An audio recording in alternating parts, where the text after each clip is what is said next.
तो जय हिंद मेरे प्यारे साथियों, कैसे हो आप सभी लोग। आई होप कि आप सभी लोग बहुत अच्छे होंगे। दोस्तों, आज की इस वीडियो में हम लोग बात करने वाले हैं जो प्रधानमंत्री सूर्य घर योजना के तहत 1 करोड़ परिवार को फ्री में घर घर बिजली पहुंचाने का लक्ष्य रखा गया है, उसी के रिगार्डिंग में। क्योंकि आप सभी लोग को मालूम ही होगा कि रजिस्ट्रेशन का जो लास्ट डेट है ना, इस योजना के रजिस्ट्रेशन का जो लास्ट डेट है वो है 31 मार्च 2024। आज तारीख है 20 मार्च, यानी कि अभी भी आपके पास 11 दिन का समय है। अगर आप चाहते हैं तो इस योजना का लाभ जो है आप भी उठा सकते हैं। लेकिन सबसे पहले आप इस वीडियो को पूरा अंत तक देख लीजिएगा, क्योंकि आज की इस वीडियो में मैं आपको सारी जानकारी दूंगा प्रधानमंत्री सूर्य घर योजना के तहत में कितना आपका यहां पर लागत लगेगा, कितना व्यय होगा और कौन कौन से वे परिवार हैं जिनको कि इस योजना का लाभ मिल सकता है। क्या वाकई में गरीब और मिडिल क्लास फैमिली के अंतर्गत जो आते हैं उनको इस योजना का लाभ मिलेगा कि नहीं मिल पाएगा, सारा A to Z जानकारी मैं आपको आज के इस वीडियो में देने वाला हूं, ठीक है ना। साथ में यह भी बताऊंगा कि भारतीय डाक विभाग के जो कर्मचारी हैं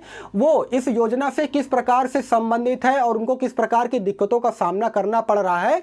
सब कुछ A to Z जानकारी मैं आपको आज के इस वीडियो में देने वाला हूं। तो बशर्ते वीडियो को आप लोग बिल्कुल अंत तक वॉच कीजिएगा। और चैनल पे अगर आप सभी लोग पहली बार या फिर नए हो ना, तो प्लीज यार चैनल को जरूर सब्सक्राइब कर लिया करो इसी प्रकार के गवर्नमेंट जॉब के मोर अपडेट के लिए, क्योंकि आपका एक लाइक और एक सब्सक्राइब अंदर से बहुत ज्यादा मोटिवेट करता है आगे वीडियो बनाने के लिए। तो दोस्तों आइए वीडियो को कंटिन्यू करते हैं।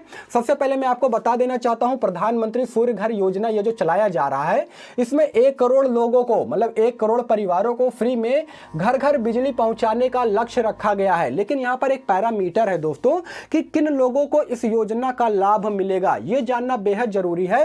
लेकिन देखिए यहां पर क्या रिक्वायरमेंट है ये भी मैं आपको बता दे रहा हूं। सबसे पहले तो मैं आपको यहां बता देना चाहता हूं कि ये जो रजिस्ट्रेशन का जो लास्ट डेट है ना, यहां पर मैं लिख दे रहा हूं 31 मार्च तक है, ठीक है ना। इस योजना का लाभ जो है आप 31 मार्च तक उठा सकते हैं। उसके बाद में ये जो साइट है, ये जो ऐप है, ये पूरी तरीके से क्लोज हो जाएगा। उसके बाद आप रजिस्ट्रेशन नहीं कर पाओगे, ठीक है ना।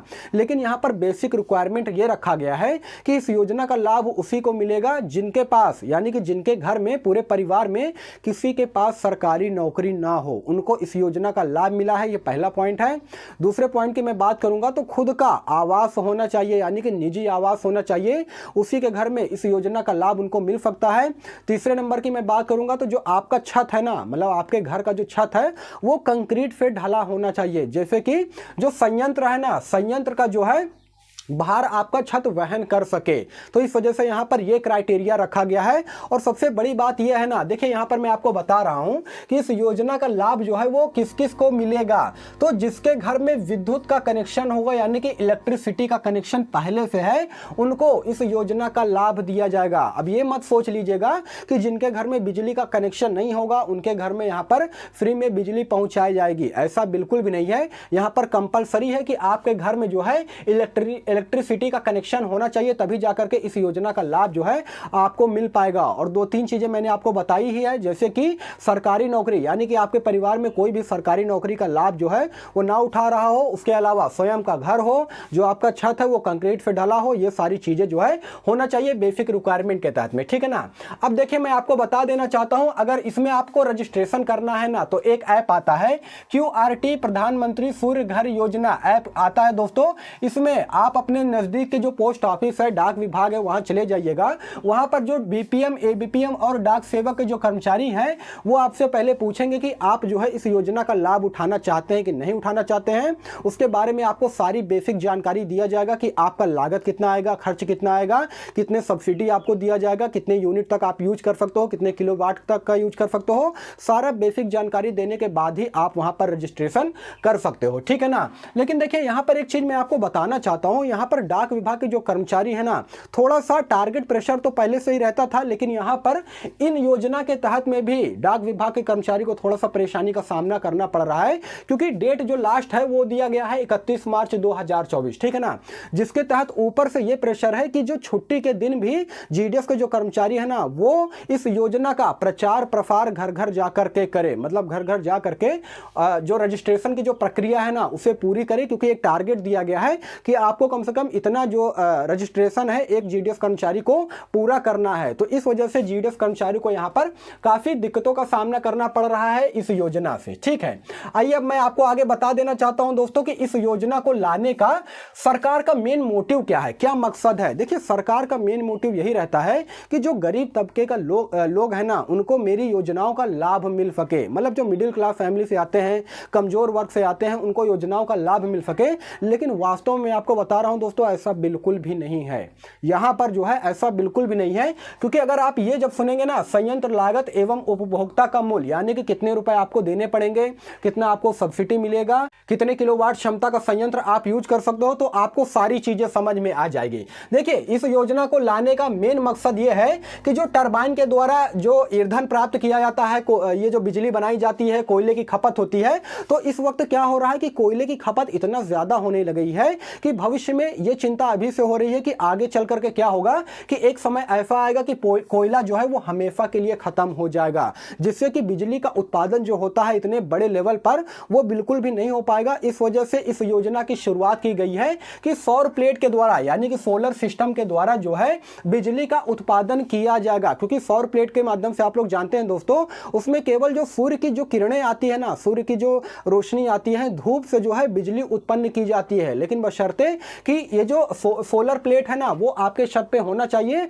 और पूरा कनेक्शन वहां पे लगा होना चाहिए, तब जाकर के आप वो बिजली का यूज जो है कर सकते हो। ठीक है ना, उसी के अंतर्गत जो है मेन मोटिव यहाँ पर यही बताया गया है। और देखिए, एक बात मैं आपको बता देना चाहता हूं दोस्तों कि यहाँ पर गरीब लोगों को कोई भी बेनिफिट नहीं मिलने वाला है। मैं साफ तौर पे बोल रहा हूं, क्योंकि यार वो 60,000 रुपए कहां से लाएंगे, वो 1,30,000 रुपए कहां से लाएंगे। अभी मैं आपको समझाता हूं ये चीजें, क्योंकि इस चीज को आप लोग समझने की कोशिश कीजिएगा। अनुमानित संयंत्र लागत एवं उपभोक्ता व्यय, यानी कि आपको अगर इस योजना का लाभ उठाना है तो आपका कितना लागत लगेगा, कितना व्यय होगा, इस चीज को थोड़ा सा समझ लीजिए। तो अगर आप 1 किलोवाट क्षमता का संयंत्र लगाते हैं अपने घर पर, तो दोस्तों यहां पर जो लागत लगेगा ना, वो आपका लगेगा 65,000 रुपए। देखिए, इस चीज को समझिएगा कि 1 किलोवाट क्षमता का संयंत्र लगाएंगे तब 65,000 लागत लगेगा। लेकिन केंद्र सरकार और राज्य सरकार यहां पर आपको सब्सिडी भी देगी। कितना देगी? तो 45,000 रुपए। केंद्र सरकार से 30,000 रुपए आएगा सब्सिडी, उसके अलावा जो राज्य सरकार है वो आपको 15,000 रुपए देगी। दोनों को आप जोड़ोगे तो 45,000 का जो सब्सिडी आपको दोनों सरकार से मिलेगी। ठीक है ना, तो जो आपका कुल खर्च होगा वो करीब करीब होगा 20,000 रुपए के आसपास। लेकिन अब यहां पर यह सोच करके देखिए दोस्तों कि शुरुआत में तो आपको 65,000 रुपए देने पड़ेंगे ना। ऐसा तो नहीं है कि शुरुआत में आप 20,000 दे करके लगवा सकते हो। हाँ, ईएमआई का भी सिस्टम है, लेकिन उसमें क्या होगा कि प्रत्येक महीना आपको एक फिक्स डिपॉजिट के रूप में पैसा जो है आपको जमा करना पड़ेगा। तो वो चीज़ें अलग की बात है। अगर आप वो चीज़ करना चाहते हो तो वो भी कर सकते हो, लेकिन अगर आप इकट्ठा डायरेक्ट करवाना चाहते हो तो आपको जो है 65,000 रुपये शुरुआत में देना पड़ेगा और केंद्र और राज्य सरकार की तरफ से आपको सब्सिडी के रूप में पैसा जो है महीने महीने आता रहेगा। जैसे पहले गैस का जो कनेक्शन करवाते हैं तो सब्सिडी मिलती थी ना, सेम उसी प्रकार से सिस्टम यहां पर भी होगा। हालांकि अब तो गैस की सब्सिडी नहीं आती है, वो केवल कहने मात्र का रह गया है कि गैस में सब्सिडी भी मिलती है, लेकिन वहां पर अब कोई सब्सिडी नहीं मिलती है, वो केवल नाम मात्र का है। ठीक है ना, लेकिन अगर आप उच्च क्षमता का जो है संयंत्र लगाना चाहते हो, जिसमें कि 2 किलोवाट क्षमता का अगर आप संयंत्र लगाना चाहते हो, तो यहां पर 1,30,000 रुपए आपको पहले देने पड़ेंगे। इस चीज को आप लोग समझिएगा। यहां पर देख सकते हो मैंने एक चार्ट लगा रखा है, इसमें सारा सब कुछ बता रखा गया है कि कितने क्षमता का अगर आप संयंत्र लगाते हो तो कितने रुपए आपका लागत पड़ेगा, कितना व्यय पड़ेगा, सारी चीजें यहां पर दी रखी हैं। ठीक है ना, अगर इसे आप लोग डिटेल पे देखना हो तो आप लोग चले जाइएगा मेरे टेलीग्राम चैनल पर। टेलीग्राम चैनल का लिंक मैंने वीडियो के डिस्क्रिप्शन में ऑलरेडी डाल रखा है। ठीक है ना, वहां पर मैं इस नोटिफिकेशन को डाल दूंगा, वहां से आप लोग अच्छी तरीके से देख सकते हो। उसके अलावा दोस्तों 1,30,000 रुपए आपको देने पड़ेंगे और केंद्र और राज्य सरकार से आपको जो सब्सिडी मिलेगी वो मिलेगी 90,000 का, यानी कि 40,000 रुपए आपका खर्च होगा। लेकिन सवाल यही आता है कि शुरुआत में आपको 1,30,000 रुपए देने पड़ेंगे। अब बात यह आती है कि अब जो गरीब तबके के लोग हैं, जो कमजोर परिवार के लोग हैं, उनके पास यार 1,30,000 रुपए कहां से आएगा ये बताइए। यहां पर आपने रिक्वायरमेंट भी लगा रखा है कि कोई भी परिवार का कोई भी सदस्य जो है वो सरकारी नौकरी में ना हो, उन्हीं को जो है इस योजना का लाभ मिलेगा। मतलब हम लोग ये कह सकते हैं कि सरकार ने एक बार फिर से इसी प्रकार का जो झुनझुन्ना है गरीब लोगों को पकड़ा दिया है। देखिए, ये सब चीज़ें जानते हैं क्या है दोस्तों, एक पॉलिटिकल स्टंट है। ठीक है ना, क्योंकि आप सभी लोगों को मालूम है कि 19 अप्रैल से लेकर के 1 जून तक क्या चलेगा, लोकसभा चुनाव चलेगा, ठीक है ना। तो वे जो सरकार जो है इस प्रकार की योजना लाती है मुद्दा को बनाने के लिए, ताकि जनता को ये लगे कि जो सरकारें हैं वो हमारे लिए काफ़ी कुछ कर रही है। लेकिन रियल में होता क्या है कि जो गरीब तबके के लोग हैं ना, वहाँ तक जो है किसी प्रकार की कोई भी सुविधा नहीं पहुँच पाती है। हकीकत यही है, जो भी ये सब काम काज होता है ना वो पेपर पे हो जाता है, लेकिन धरातल पे कुछ भी नहीं हो पाता है। अब यार आप ही लोग समझ के देखिए कि 65,000 1,30,000 किसके पास है जो कि इस योजना का लाभ उठा सकेंगे। अगर उनके पास इतना पैसा होता तो वो क्या मार्केट से सोलर प्लेट ला करके जो इंजीनियर होते हैं उनको घर पे बुला करके खुद ही ना लगवा लेते। ये सोचने वाली बात है ना। लेकिन यहाँ पर जो है जानते हैं, योजना के नाम पर जो है केवल जो जनता है उनको बेवकूफ़ बनाने का काम जो है किया जा रहा है। मैं साफ तौर पे बता देना चाहता हूँ, ठीक है, हकीकत यही है। तो दोस्तों यही था प्रधानमंत्री सूर्य घर योजना, जिसके तहत 1 करोड़ घर में जो है फ्री में, खाली नाम का कहा जा रहा है कि फ्री में जो है घर घर बिजली पहुँचाने का लक्ष्य रखा गया है, लेकिन वाकई में ऐसा कुछ है नहीं। आपको उसके लिए पैसे पे करने पड़ेंगे। कितने पे करने पड़ेंगे वो मैंने आपको बता दिया है। जितनी क्षमता का आप यहां पर लगाओगे ना संयंत्र, उसी हिसाब से आपको यहां पर खर्चा आएगा आपका, ठीक है। और एक चीज यहां पर मैं आपको और बता देना चाहता हूं दोस्तों कि अगर देखिए आप एक सिंपल फैमिली आपकी है, अगर आपके यहां पंखा हो गया, टीवी हो गया, फ्रिज हो गया, है ना, इस प्रकार की चीजें केवल चलाते हो, तो 1 किलोवाट क्षमता का जो संयंत्र लगाना उपयोगी है, क्योंकि इसमें 150 यूनिट जो है 1 महीने में मिलता है। और लगभग जो आम घर होते हैं ना, जो नॉर्मल घर होते हैं, उसमें 120-130 यूनिट 1 महीने में ही उठता है, इससे ज्यादा नहीं उठता है, ठीक है। और अगर उससे आप ज्यादा लगाना चाहते हो तो 2 किलोवाट क्षमता का जो है संयंत्र लगा जा सकते हो, जिसमें कि 300 यूनिट आपको 1 महीने में दिया जाएगा, जिसमें कि आप लोग अगर हाई फाई चीज का यूज करना चाहते हो इलेक्ट्रिसिटी में, तो वो भी आप सभी लोग कर सकते हो, ठीक है। तो दोस्तों यही सारा सब कुछ जानकारी देना था। आई होप कि वीडियो आपको इंफॉर्मेटिव लगा होगा। देखिए इस योजना के तहत में अगर आपका किसी प्रकार का कोई भी डाउट रह गया हो तो आप कमेंट सेक्शन में कमेंट कर दीजिएगा, मैं उसका रिप्लाई देने का भी पूरा कोशिश करूंगा। बाकी फिर मिलूंगा किसी नेक्स्ट वीडियो में, तब तक के लिए धन्यवाद।